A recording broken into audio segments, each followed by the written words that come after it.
Bonsoir et merci d'être là. Donc c'est une séance exceptionnelle puisque elle a été décidée assez rapidement étant donné que Elie Schoenfeld, qui est à ma gauche, était pour quelques jours à Paris. Donc c'est une séance qui sera hors thème, le thème de l'année étant création.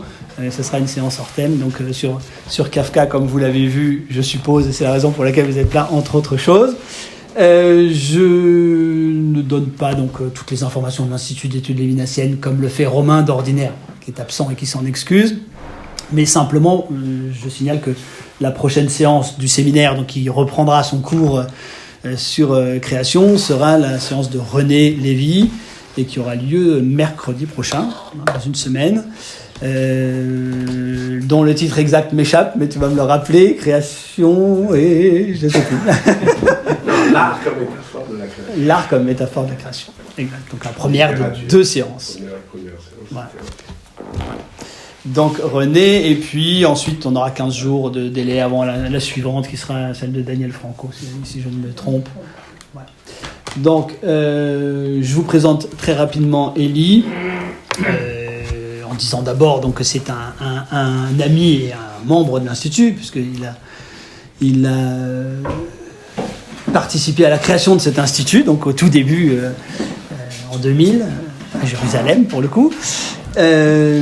C'était l'élève très proche de Benny Lévy, là-bas, à Jérusalem. Et il est l'auteur de plusieurs ouvrages, alors dans plusieurs langues. Un ouvrage en hébreu qui s'appelle Merveille de la subjectivité, essai sur la philosophie d'Emmanuel Lévinas. Un ouvrage en anglais, sur Kafka précisément, qui est paru en 2024, donc là tout récemment. Alors l'accent, vous m'excuserez, The Remnant, Franz Kafka Letter, an essay on the margin of philosophy. Et puis un ouvrage en français aussi, qui est l'apologie de Mendelssohn, paru en 2019 chez Verdier. Et puisqu'on va parler ce soir de Kafka, il est aussi l'auteur d'un livre qui va apparaître au mois d'avril, dans la collection L'Éclectique, dont je suis l'un des directeurs, puisque nous dirigeons collectivement cette collection. Et donc, ce petit essai magnifique s'appelle « Lettres restantes, Kafka et le néant de judaïsme ». Donc, ce sera début avril, je l'aurais déjà imprimé, mais on n'en a malheureusement pas ce soir. Donc, il faudra attendre encore un petit peu pour pouvoir le lire. Et par ailleurs, Elie enseigne la philosophie, l'histoire de la philosophie, au Shalem College, c'est ça, Shalem College à Jérusalem. Et puis il anime avec un de ses amis une petite maison d'études à Jérusalem, dans laquelle il donne un cours hebdomadaire consacré ces derniers temps, et pour longtemps je suppose, parce que la tâche est longue et ardue, consacré à l'étoile de la rédemption de Franz Rosenzweig, qui est derrière nous, et il y a une conférence au 4e sur lui ce soir aussi. Apparemment, c'est une soirée, c'est une soirée Rosenzweig. Voilà, donc la conférence de ce soir, il a intitulé « La leçon de Franz Kafka, une lecture juive devant la loi ». Donc ce tout petit récit très court, je crois très connu, je suppose que vous le connaissez, et je vais lui laisser la parole. Elie. Merci Gilles pour cette invitation, merci René pour cette invitation. C'est un jour triste aujourd'hui et je ne peux pas commencer sans évoquer les noms de Shiri, Ariel et Kfir Bibas. J'aimerais dédier cette étude en leur mémoire. Plus fort. J'essayerai. Devant la loi. Devant la loi se trouve un gardien. Un homme de la campagne vient trouver le gardien et demande l'entrée dans la loi. Mais le gardien de la porte dit qu'il ne peut lui accorder l'entrée maintenant. L'homme réfléchit et demande alors si plus tard il aura le droit d'entrer. « C'est possible, dit le gardien de la porte, mais pas maintenant. » Étant donné que le portail de la loi est ouvert comme toujours et que le gardien s'écarte, l'homme se penche pour voir l'intérieur à travers le portail. Remarquant cela, le gardien se met à rire et dit « Si cela t'attire tellement, essaye donc d'entrer malgré mon interdiction. Mais remarque bien ceci. Je suis puissant, et je ne suis que le gardien le plus inférieur. De salle en salle se tiennent les gardiens, l'un plus puissant que l'autre. Rien que le regard du troisième, moi-même, je ne peux plus le supporter. L'homme de la campagne ne s'était pas attendu à de telles difficultés. La loi, paraît-il, doit être accessible à chacun et toujours, pense-t-il. Mais lorsqu'il regarde plus attentivement le gardien de la porte dans son manteau de fourrure, son grand nez pointu, la longue barbe tartare, mince et noire, il préfère attendre qu'on lui donne l'autorisation d'entrer. Le gardien de la porte lui donne un tabouret et le laisse s'asseoir à côté de la porte. Il est assis là des jours et des années, il fait de nombreuses tentatives pour être admis, il fatigue le gardien par ses prières. Le gardien lui fait souvent subir de petits interrogatoires, l'interroge sur son pays natal et sur bien d'autres choses, mais ce sont des questions indifférentes, telles que les poses des personnages importants, et à la fin, il lui redit toujours qu'il ne peut encore le laisser entrer. L'homme qui s'est muni de beaucoup de choses pour son voyage utilise tout et même ce qu'il a de plus précieux pour corrompre le gardien. Celui-ci accepte tout, il est vrai, mais il dit à chaque fois « Je ne l'accepte que pour que tu ne crois pas avoir omis quelque chose ». Pendant toutes ces années, l'homme observe presque sans discontinuer le gardien de la porte. Il oublie les gardiens des autres portes et ce premier gardien lui semble le seul obstacle à l'entrée de la loi. Pendant les premières années, il maudit à haute voix ce malencontreux hasard qui a posté le gardien ici. Plus tard, lorsqu'il devient vieux, il ne fait plus que marmonner. Il retombe en enfance, et comme pendant les longues années où il a étudié le gardien, il a même reconnu les puces de son col de fourrure, il supplie celle-ci de l'aider et de changer l'humeur du gardien de la porte. À la fin, ses yeux s'affaiblissent, et il ne sait pas s'il fait réellement plus obscur autour de lui, ou si ce ne sont que ses yeux qui le trompent. Mais il reconnaît maintenant dans l'obscurité un éclat constant issu de la porte de la loi. Il n'en a plus pour longtemps. Avant sa mort, toutes les expériences de tout ce temps se rassemblent en une seule question qu'il n'a pas encore posée jusqu'à maintenant au gardien de la porte. Il fait signe de venir, car il ne peut plus redresser son corps qui se prend. Le gardien de la porte est obligé de se pencher très bas vers lui, car les différences de taille se sont modifiées au détriment de l'homme. « Que veux-tu donc savoir encore ?» demande le gardien de la porte. « Tu es insatiable. » « Tous ne veulent-ils pas accéder à la loi ?» dit l'homme. « Comment se fait-il que pendant toutes ces années, personne à part moi n'ait demandé à entrer ?» Le gardien de la porte se rend compte que c'est la fin, et pour encore atteindre son ouïe faiblissante, il lui hurle « Personne ne pouvait entrer ici, car cette entrée n'était destinée qu'à toi seul. Maintenant, je m'en vais et je la ferme. »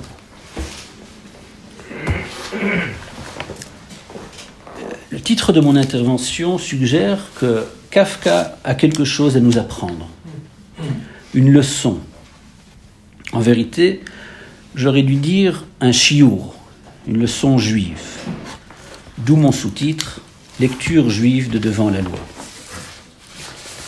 Comme nous sommes à l'Institut d'études lévinassiennes, auquel le nom de Benny Lévy, mon maître, est intimement lié, j'aimerais, en guise d'entrée en matière, dire un mot sur le rapport de Benny Lévy à Kafka. À première vue, Kafka ne figure pas parmi les noms qui auraient compté pour Benny Lévy.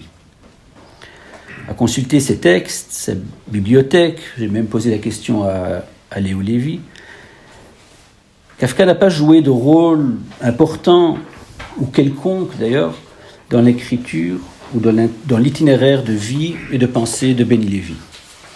Pourtant, le nom de Kafka n'est pas tout à fait absent de son écriture.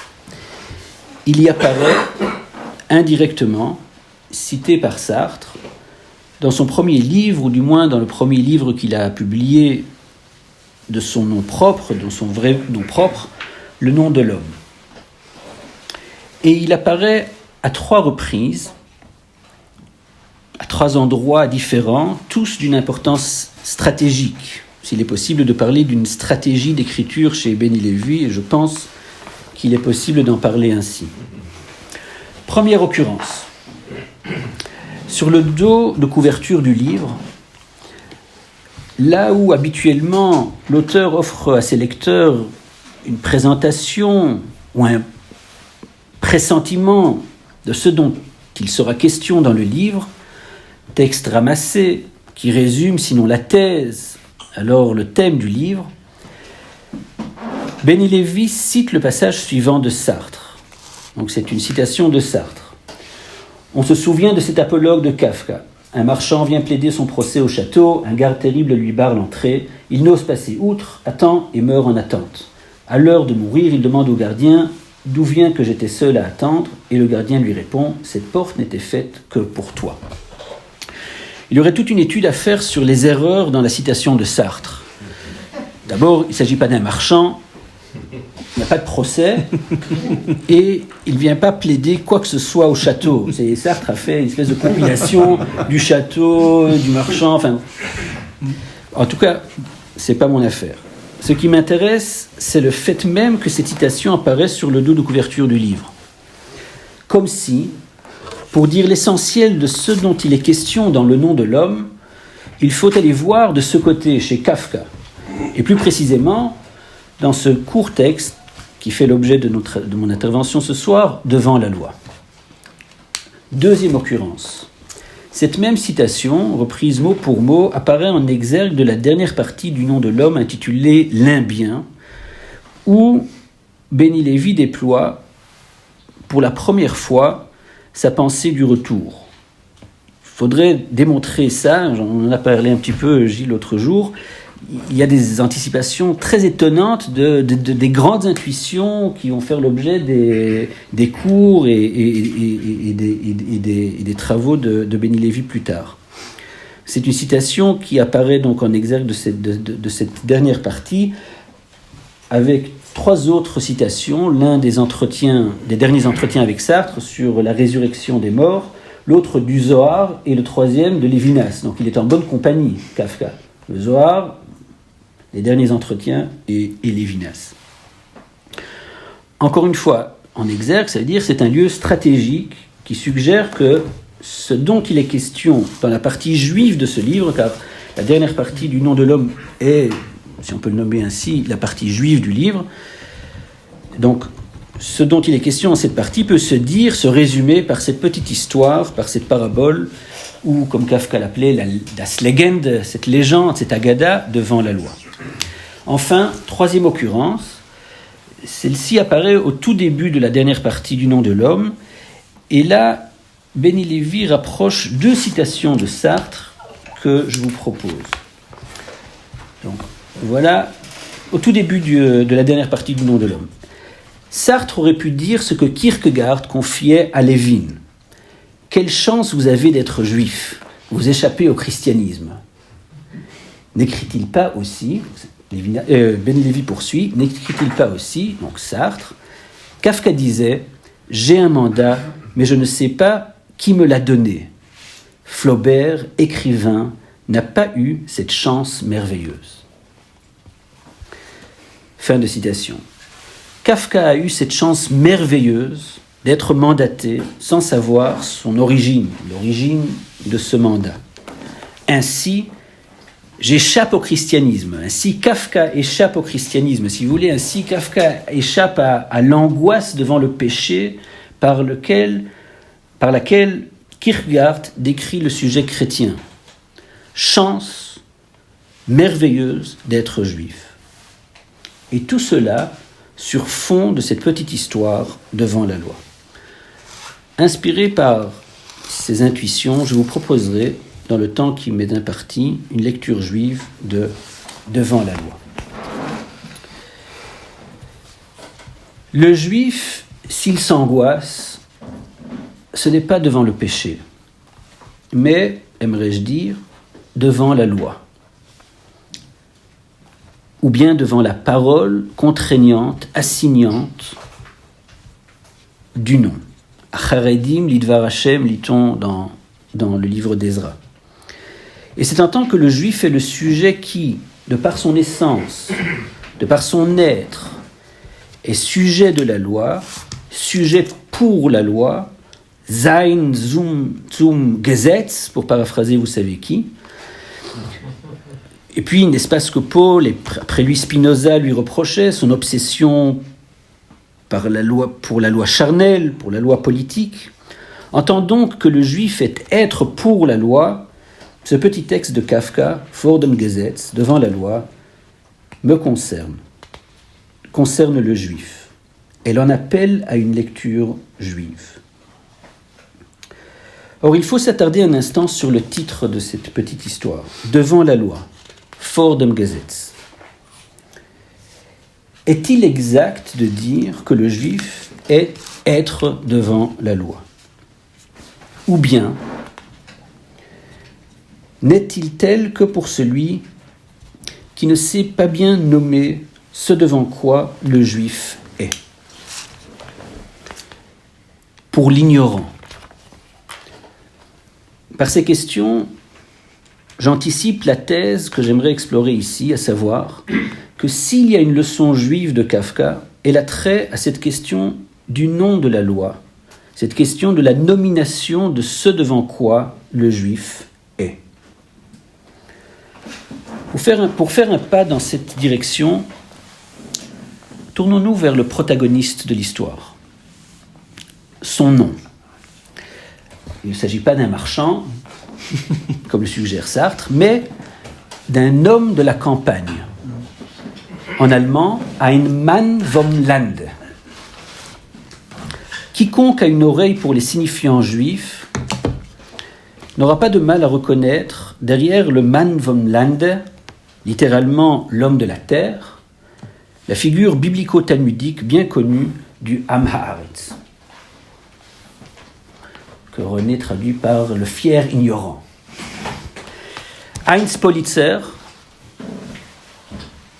pour que vous ne soupçonnez pas d'avoir des partis pris partisans, Heinz Politzer, un des grands lecteurs de Kafka de la première génération, déjà en 1966, mentionnait ce fait, qui a été repris par de nombreux commentateurs. En plus, on sait que Kafka connaissait cette figure du Am Haaretz. D'ailleurs, il cite un passage de Baba Batra, passage étonnant, pas commenté aujourd'hui, où il est question du Am Haaretz. Et puis, dans le yiddish populaire, le Am Haaretz, Amoretz, est une figure bien connue. Or, aucun de ceux qui rappellent ce fait ne prête réelle attention à ce que cette figure signifie dans son contexte d'origine. Qui donc est le Am Haaretz ? Alors, évidemment, je ne pourrais pas vous offrir une étude exhaustive de cette question, et je vous renvoie au cours de René sur Pirkei Avot, où il étudie ça plus en longueur. Mais je me contenterai de mentionner un point qui sera d'importance pour la suite de mon étude. Contrairement à l'opinion courante, le Am Haaretz n'est pas simplement l'ignorant. L'ignorant, le profond ignorant, l'ignorant profond, celui qui est vide de tout, selon Rashi, c'est celui qui est nommé le bourg. Le Am Haaretz, et je vous résume ici des heures d'études, ce à quoi, en tout cas, il aurait fallu consacrer des heures d'études. Le Am Haaretz, c'est celui qui n'a pas servi, qui n'a pas été au service du sage, du Talmid Chacham. Lo shimesh Talmidei Chachamim. Son rapport à la loi est biaisé parce qu'il n'a pas été au contact d'un maître, parce qu'il n'a pas été le témoin de la vie dans la loi. Et donc, son rapport à la loi est, pourrait-on dire, dogmatique.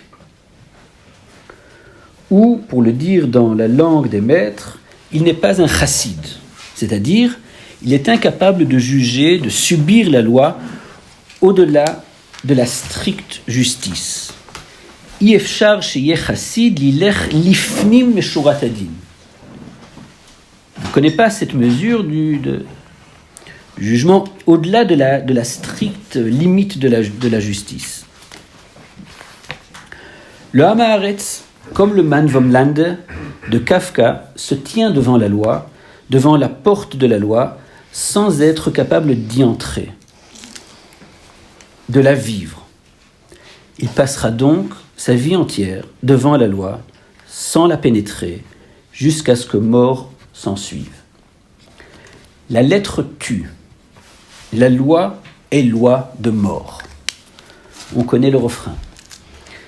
Pour avancer dans ma lecture, pour entendre la leçon juive de Kafka, j'aimerais faire un petit détour et me tourner vers la lecture paulinienne, ou en tout cas une des lectures pauliniennes de ce texte, et notamment celle de Giorgio Agamben, un philosophe, disons, comment on dit, populaire aujourd'hui.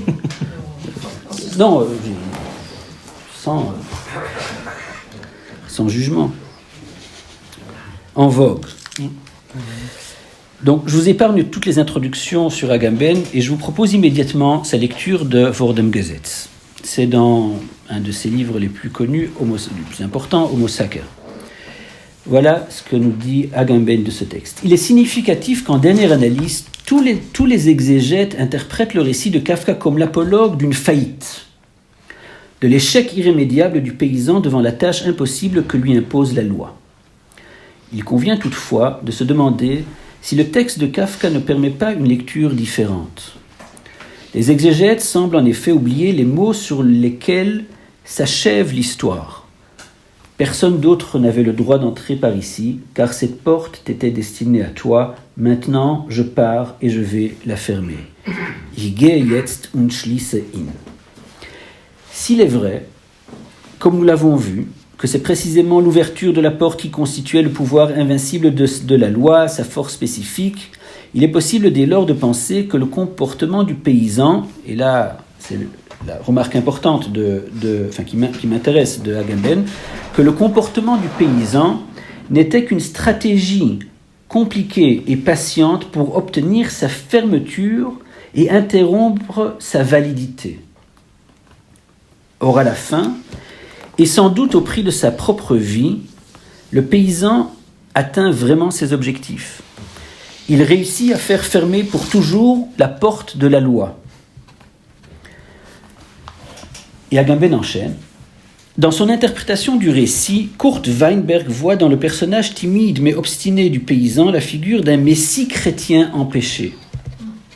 Cette interprétation n'est valable que si l'on se souvient que le messie est la figure par laquelle les grandes religions monothéistes ont tenté de venir à bout du problème de la loi et que sa venue, aussi bien dans le judaïsme que dans le christianisme ou dans l'islam chiite, signifie l'accomplissement et la dissolution intégrale de la loi. Le messianisme ne représente pas dans le monothéisme une simple catégorie de l'expérience religieuse. Parmi d'autres, il est son concept limite, le point où celle-ci se dépasse et se remet en question elle-même en tant que loi. Entre parenthèses, d'où les apories messianiques sur la loi exprimées aussi bien dans l'épître de Paul aux Romains que dans la doctrine sabbatéenne selon laquelle l'accomplissement de la Torah est sa transgression. Alors, je vous épargne un commentaire de ce que Agamben a à dire des apories messianiques dans le judaïsme. En tout cas, pour Agamben, l'histoire de Kafka n'est pas une histoire tragique qui se solde sur un échec. Attentif à la dernière phrase du gardien, « Maintenant je ferme la porte », c'est pour Agamben l'histoire de l'abolition de la loi, sa mise en demeure, sa dissolution intégrale. L'homme de la campagne, par une stratégie complexe et patiente, fait en sorte que la porte se ferme. Stratégie messianique, l'homme de la campagne est un messie chrétien empêché. Stratégie paulinienne, sabbatéenne. Et Agamben, lecteur de Gershom Scholem, connaît bien ce texte sur le sabbat, les textes de Gershom Scholem sur le sabbatéanisme, comme celui par exemple intitulé Un commandement qui vient par la faute, mitzvah abba ba'avera, et où le sabbatéanisme est présenté comme une caricature du paulinisme. Voilà pour la lecture paulinienne, sans doute des plus radicales, de Devant la loi. La question, évidemment, c'est, dans son rapport à la loi, Kafka est-il paulinien ? Ou bien, y aurait-il une autre manière de lire Devant la loi, une manière juive cette fois ? S'il en est une, elle se devra de démontrer en quoi, 1. Il ne s'agit pas pour l'homme de la campagne, ou le Hamaretz, d'abolir la loi, et 2. Il faudrait dire le sens de la dernière phrase du récit. Je reprends donc la lecture où je l'ai laissée. Qu'en est-il de l'ignorance de l'homme de la campagne ? Qu'en est-il de l'ignorance du Hamaretz selon le texte de Kafka ? Au tout début du récit, on l'apprend. L'homme de la campagne se méprend à propos de la nature même de la loi. Après s'être barré l'accès à la loi, on lit « L'homme de la campagne ne s'était pas attendu à de telles difficultés. La loi, paraît-il, doit être accessible à chacun et toujours. » Fin de citation. La loi n'est-elle pas universelle, accessible à tous, comme la loi kantienne ou comme la loi politique, disponible, ouverte à tous, pour toujours ? Voilà le point d'ignorance de l'homme de la campagne. Il se méprend sur la nature véritable de la loi. Ou peut-être se méprend-il sur le nom même de la loi. Celle-ci n'est ni universelle, ni accessible de tout temps. D'où la question, qu'est donc cette loi ? Pour avancer dans ma recherche, dans cette lecture juive que j'aimerais vous proposer, il faut ajouter un élément crucial pour ma lecture. Devant la loi, un des rares textes dont Kafka a été satisfait, comme il en ressort de son journal, fut publié à plusieurs reprises. 3 fois. La première fois, en 1915, dans le quotidien juif qui paraissait à Prague, qui s'intitule Selbstwehr, dans le numéro de Rosh Hashanah, du Nouvel An juif. Deuxième fois, il le republie dans Ein Landarzt, un médecin de campagne, en 1919, chez son éditeur fidèle, Kurt Wolf. Et puis, une troisième fois, qui en vérité n'a pas été publié de son vivant, c'est le récit tel qu'il apparaît dans l'avant-dernier chapitre du procès. En vérité, le texte a été écrit pour la première fois pour le roman, donc le procès qui a été composé dans les années entre 1913 et 1915, donc avant que le texte ait été publié pour la première fois dans Selbstwehr. Alors, tel qu'il apparaît dans le procès, encore une fois, que Kafka n'a pas publié, que Max Brod a publié malgré le testament qui lui demandait, ou Kafka commandait de brûler tout ce qui reste, tout ce qui n'a pas été publié. Donc, ce petit texte, Devant la loi, est publié dans le procès, dans cet avant-dernier chapitre intitulé « Dans la cathédrale ». Or, et voilà le point important pour moi, tel qu'il apparaît dans l'avant-dernier chapitre du procès, ce texte apparaît avec un long commentaire sous la forme d'un dialogue entre Joseph K., donc le protagoniste du procès, et un prêtre, celui-là même qui lui livre le récit dans la cathédrale. Or, ce dialogue, ça prend toute la fin de cet avant-dernier chapitre, ce dialogue entre Joseph K. et le prêtre a toutes les caractéristiques d'un échange talmudique. Le prêtre et Joseph K. interrogent le texte qu'ils nomment die Schrift, c'est-à-dire l'écriture, comme on dit Heilige Schriften. Donc il interroge ce texte comme si c'était un texte sacré, comme si c'était une écriture sainte. Il l'interroge dans sa littéralité la plus propre, pose des questions, y répond pour élucider le sens du texte. À la manière des Chachamim. Ainsi, Derrida, par exemple, parmi beaucoup d'autres, remarque à propos de ce commentaire, je vous cite d'un long texte de Derrida sur Devant la loi, c'est dans tout le chapitre une prodigieuse scène d'exégèse talmudique au sujet de Devant la loi entre le prêtre et K. Et il ajoute, il faudrait passer des heures à en étudier le grain, les poux et les puces. Nous voici donc devant un texte qui se donne avec son commentaire. Évidemment, il peut se lire sans son commentaire. Après tout, c'est Kafka lui-même qui publia ce texte 2 fois sans son commentaire. Pourtant, ce commentaire existe. Il nous est transmis comme un enseignement oral qui n'aurait jamais dû être imprimé. Encore une fois, à en croire le testament de Kafka à Brod, et qui accompagne le texte écrit. Libre au lecteur de prendre ce commentaire au sérieux ou non. Et pour tout vous dire, peu nombreux sont ceux qui l'ont pris au sérieux, qui l'ont réellement étudié, malgré la remarque de Derrida qui dit qu'il faudrait passer des heures à l'étudier, mais rien du tout. Il faudrait.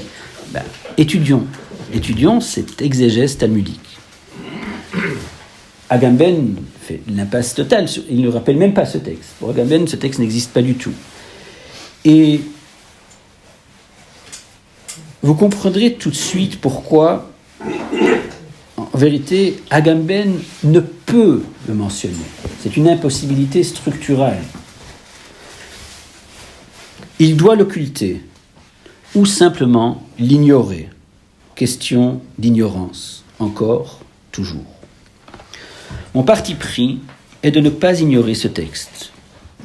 J'aimerais dire, c'est mon parti pris pharisien, talmudique, juif. Penchons-nous donc sur ce texte, ou du moins sur 2 ou 3 moments de ce texte. Si j'avais le temps, pas comme Derrida, je ne vais pas complètement oublier le texte. Ce texte pourrait s'étudier réellement pendant des heures, et il y a un texte en préparation qui le fait. Donc, quelques moments de cette exégèse talmudique. Premier moment. Tout au début de l'échange entre le prêtre et Joseph K., une indication capitale nous est offerte. Il y est dit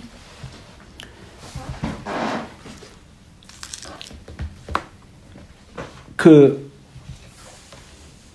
la phrase finale, ou bien l'avant-dernière phrase, cette entrée n'était destinée qu'à toi seul, est une communication libératrice.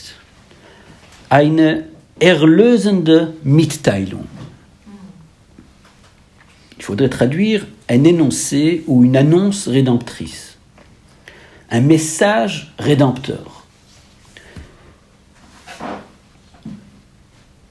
Ce dire est entendu tant par Joseph K. que par le prêtre. Donc, unanimement. Sur ça, il n'y a pas de débat. Voilà ce que l'exégèse talmudique nous enseigne. Que l'histoire ne se termine pas par un échec, mais par un moment de rédemption, une révélation, une parole qui sauve l'homme de la campagne. La question, donc, c'est qu'est-ce à dire ? Dans quel sens la réponse du gardien est une réponse rédemptrice, une erlösende Mitteilung, une annonce rédemptrice. Car Agamben lui aussi nous dit qu'il ne s'agit pas d'une histoire tragique, d'un échec. Et nous avons vu où cela le mène. Notre question est, l'exégèse talmudique nous mène-t-elle ailleurs ? Je vous offre immédiatement la pièce à conviction principale dans ce débat avec Agamben, c'est-à-dire avec la lecture paulinienne de Devant la loi. Si l'on avait plus de temps, je vous aurais proposé une lecture intégrale de l'exégèse talmudique. Faute de temps, allons donc à l'essentiel. Alors je vous donne le contexte. C'est donc dans cette discussion, dans ce débat, dans cet échange talmudique entre Joseph K. et l'homme de la campagne. Dans le passage en question, il est question des méprises du gardien à propos de la loi, de la part d'ignorance du gardien de la porte par rapport à la loi. Et voilà ce que le texte nous dit. Le gardien de la porte se méprend plus lourdement encore en ce qui concerne son service. En dernier, en effet, il parle de l'entrée et il dit « Maintenant, je m'en vais et je la ferme ». Mais au début, il est dit que le portail est ouvert comme toujours. Mais s'il est toujours ouvert, c'est-à-dire indépendamment de la durée de vie de l'homme auquel il est destiné, vous voyez les tournures talmudiques, le gardien de la porte ne pourra pas non plus le fermer. Mais beaucoup sont d'accord pour dire qu'il ne pourra pas fermer le portail. Qu'est-ce que tu dis ? À Kolpodim. Kolpodim. Tu ne pourra pas fermer le portail. C'est comme si Kafka avait anticipé la lecture d'Agamben. Incroyable.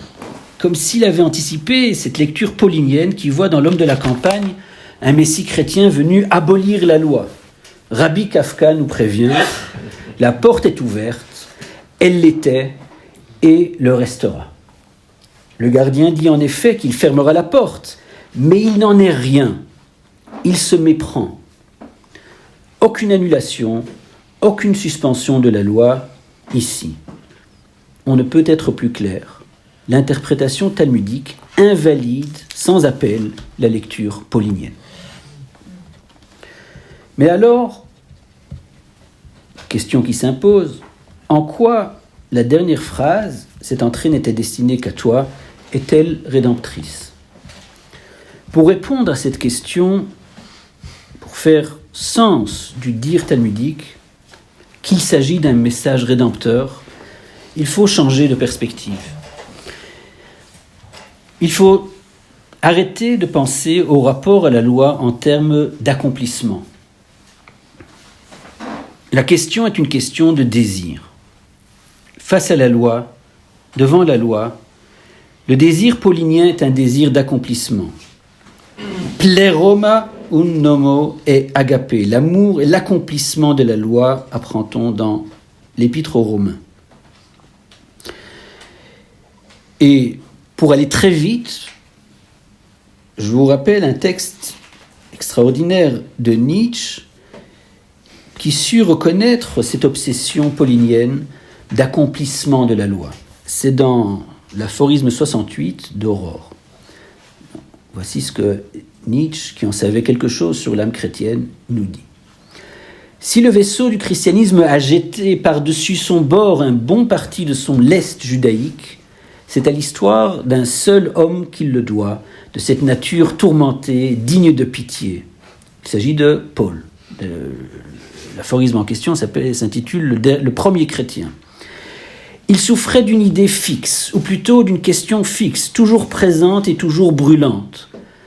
Savoir ce qu'en était de la loi juive, de l'accomplissement de cette loi. Erfüllung dieses Gesetzes. Il faut se débarrasser, fin de citation, il faut se débarrasser de l'idée que devant la loi, il s'agit d'accomplissement. Que le rapport à la loi est un rapport d'intérieur et d'extérieur. Que le désir du sujet soit de pénétrer la loi. Ce n'est pas en ces termes que le rapport du juif à la loi se dit. Et l'aphorisme de Nietzsche est extraordinaire puisqu'il indique que c'est en cela que Paul a jeté par-dessus son bord un bon parti de son lest judaïque.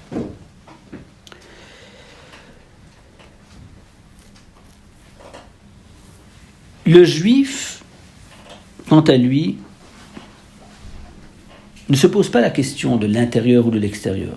Il est fondamentalement devant la loi. Voilà ce qu'apprend l'homme de la campagne. Et voilà donc ce que Kafka nous enseigne, sa leçon. Pour mieux l'entendre, je vous propose un troisième extrait de l'exégèse talmudique. Au tout début du dialogue entre Joseph K. et le prêtre, Joseph K. reproche au gardien d'avoir trompé donc l'homme de la terre, l'homme de la campagne. Car à sa requête d'entrer dans la loi, le gardien lui répond « Jetzt aber nicht » « Maintenant, non » ou « pas maintenant ». Il ne lui dit pas « non ». Il ne lui interdit pas formellement l'accès à la loi. Il lui dit « pas encore, pas maintenant ». Or, on sait qu'en fin de compte, l'homme de la campagne ne franchira pas le seuil de la loi, qu'il ne va pas pénétrer dans la loi. D'où le reproche de Joseph K.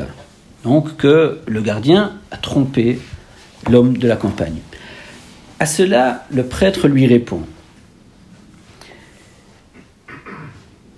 « Tu n'as pas suffisamment de respect pour l'écriture et tu changes l'histoire, dit le prêtre. » C'est vraiment ils sont dans un Beth Midrash. Il faut être attaché à la lettre, il faut être attaché au texte. Tu n'as pas suffisamment de respect à l'écriture. L'histoire contient au sujet de l'entrée dans la loi 2 déclarations importantes du gardien de la porte. L'une au début, l'autre à la fin.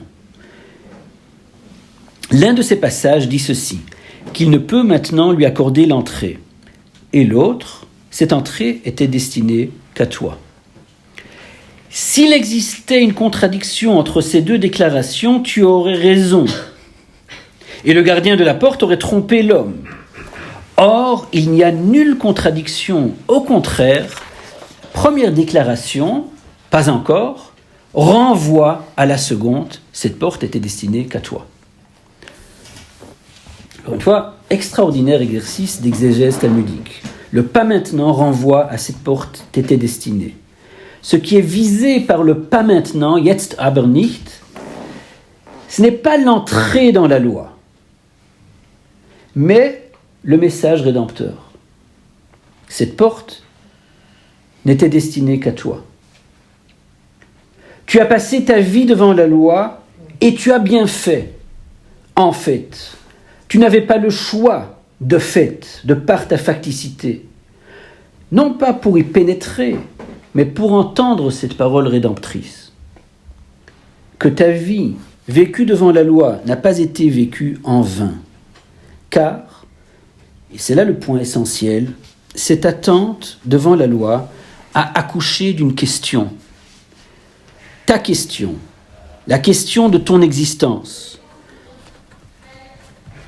Je cite du texte lui-même, « Toutes les expériences de tout ce temps se rassemblent en une seule question qu'il n'a pas encore posée jusqu'à maintenant au gardien de la porte. Tous ne veulent-ils pas accéder à la loi ? Dit l'homme, comment se fait-il que pendant toutes ces années, personne à part moi n'ait demandé à entrer ?» Unique question qu'il lui a fallu toute une vie pour formuler. Question de l'unique, suscitant une réponse unique, une réponse singularisante. Car c'est de cela précisément qu'il s'agit devant la loi, d'un événement de singularisation. Cette porte t'était destinée. Il s'agit, dans ce sens, en effet, d'un message rédempteur qui accomplit la promesse du « pas encore », à condition, évidemment, de ne pas se méprendre quant à l'objet du désir devant la loi, de ne pas l'ignorer. La lecture paulinienne de devant la loi est certes possible, de même que, chez nous on dit les havdil, la lecture paulinienne de la Torah est possible, à condition de faire l'impasse sur la chokhma des chachamim, sur la lecture talmudique des versets. C'est ce qui est extraordinaire ici. Avec devant la loi, Kafka réactive tout ce qui s'est joué au 1er siècle, en ce siècle de crise. lorsque Shaoul de Tars, disciple de Rabban Gamliel, devint Paul, apôtre des nations.